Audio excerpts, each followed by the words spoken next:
Hi guys, it's Kirsty. Today's video is about intrusive urges. But before I get into that, I would like to ask, please do subscribe by clicking on the subscribe button just below in order to stay up to date with the new videos as they're released so you don't miss anything. So the reason I wanted to discuss intrusive urges is because it's another component of OCD that makes it feel all the more real and convincing. Because the urges kind of come in almost as physical sensations and you feel like you're actually going to do something.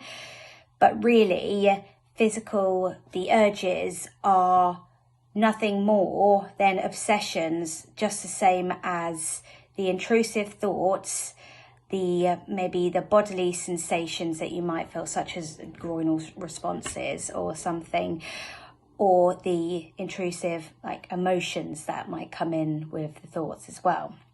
So like with kind of physical sensations and the emotions, the urges add to hold our attention, which is part of what grabs us about OCD.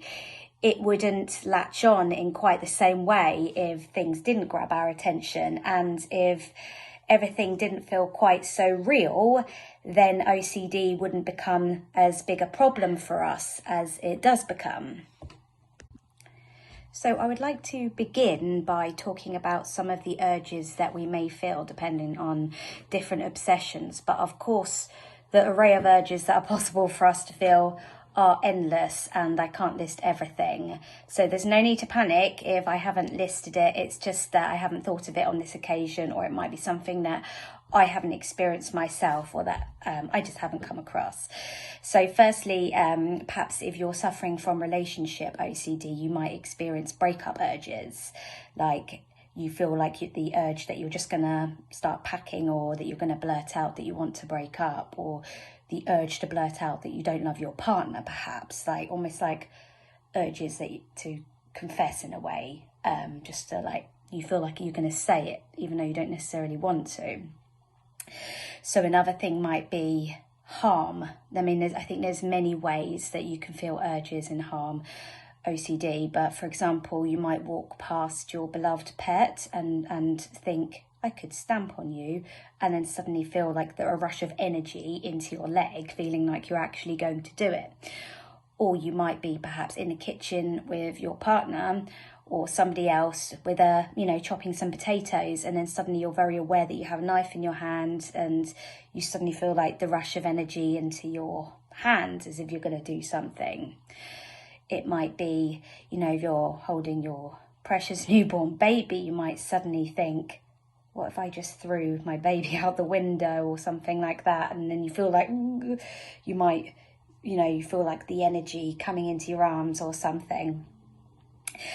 Or perhaps you're driving and a thought occurs to you that you could just swerve into that tree. So harm yourself. Or along that theme, you might be standing, the common one that people give as an example for intrusive thoughts, when you're standing on a balcony or you're standing on a train platform, you suddenly think you don't just think I could jump off or throw myself into the tracks, you actually feel like you're going to. So with all of these things, it's like the thought might occur to you that you could do that thing, but then it goes a step further in feeling like you're actually going to do that thing. So here you might have urges your compulsions might be avoidances, so avoiding situations where you feel those urges. You might a compulsion might be to hide things that trigger these urges, like it might be hiding anything that could cause harm, like hiding knives or anything like that. It could be avoiding walking past your pet in a certain way, or it could be avoiding holding your baby near a window. And of course, what this does then is, if we're doing these avoidances or compulsions, like hiding things, or in fact, if you're asking for reassurance that you're not really going to do it, for, if you ask your partner or a friend or a parent or someone, I'm not really going to do it, am I? You're feeding into the cycle of fear So you're showing your brain that it is something to be afraid of. You're giving it a lot of attention. So it's just kind of encouraging it. So we want to also kind of understand what the urges are as well, because we understand that when thoughts come in and we give it lots of attention, we overanalyze and all of that, and we try and push it away, it comes back. So how does an intrusive thought like I could do this become an urge, or like, you know, feel like so physical? And you may have learned about cognitive distortions when you've been doing CBT therapy or something like that. So there is a thing called thought action fusion. So when you're in a anxious state of thinking, so you know you're feeling physical anxiety and you're frantically trying to work out why you've had a certain thought and what does it mean, and perhaps you're repeating the thought over and over in your mind, testing yourself to see, you know, do I actually want to do it or something like that. The thought action fusion, it can kind of make you feel, when you're in this heightened state of anxiety, it makes a link between thoughts and actions. So you actually start to feel like, would you actually do it? And you feel like you could actually do it. And, you know, as with intrusive thoughts, the more time you spend analysing them and all of that, the more real they feel. And then this cycle comes that you know, you're thinking, you're analysing, would I actually do this act? And then you might even maybe test yourself to stand next to the thing that you're worried you might harm, or, you know, the knife that you're worried you're going to put into yourself, or anything like that. You might even find yourself testing yourself. And, you know, this is all just encouraging the cycle and making it all feel all the more real for you, because you know, then the urges come more and more, and then it fuels the fear cycle even more. So this is how it can become latched on. And it's kind of like an energy that you might feel in your body that you're going to do something. Like that energy you might feel if you have an adrenaline rush, that you feel like you've got to run away from something.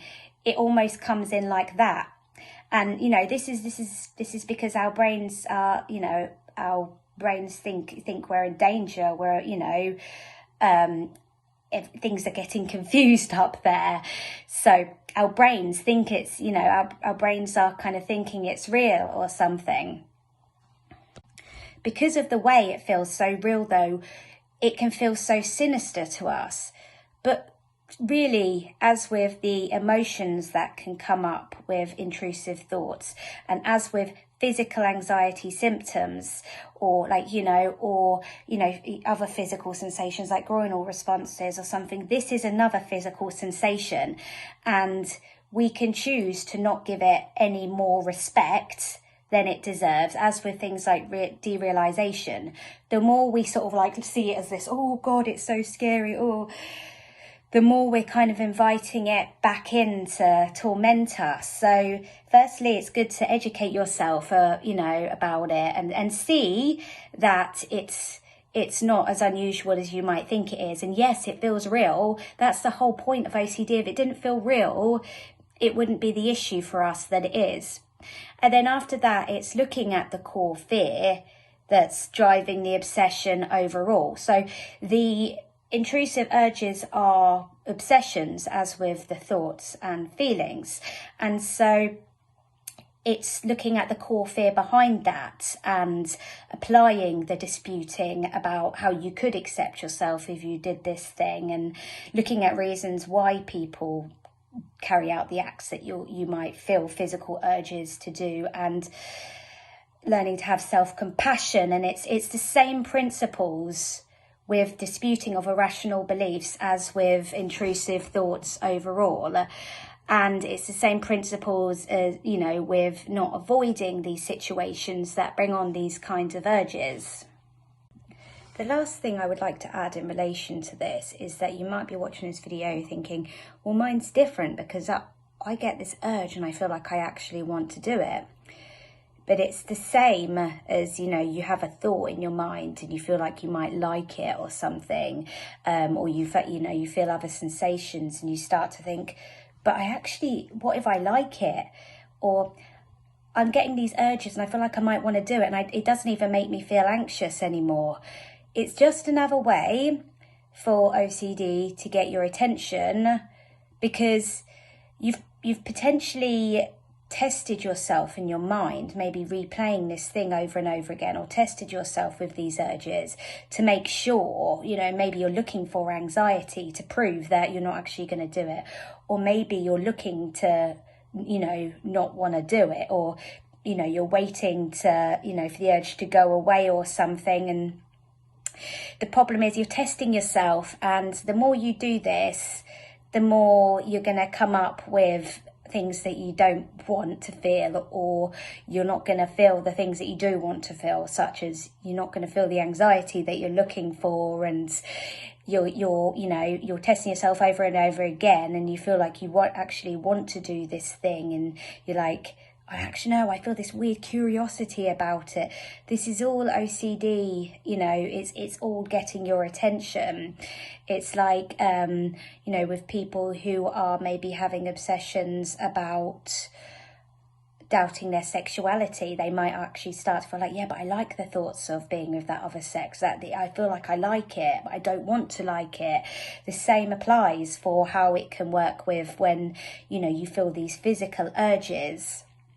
You know, the more kind of latched on, and in the more you've kind of gone over it in your mind over and over again, the more kind of meshed you've become with it, kind of intertwined with it, I suppose, because OCD loves complications. So, you know, the more we analyse something, the more opportunity we give OCD to, you know, make other suggestions to us.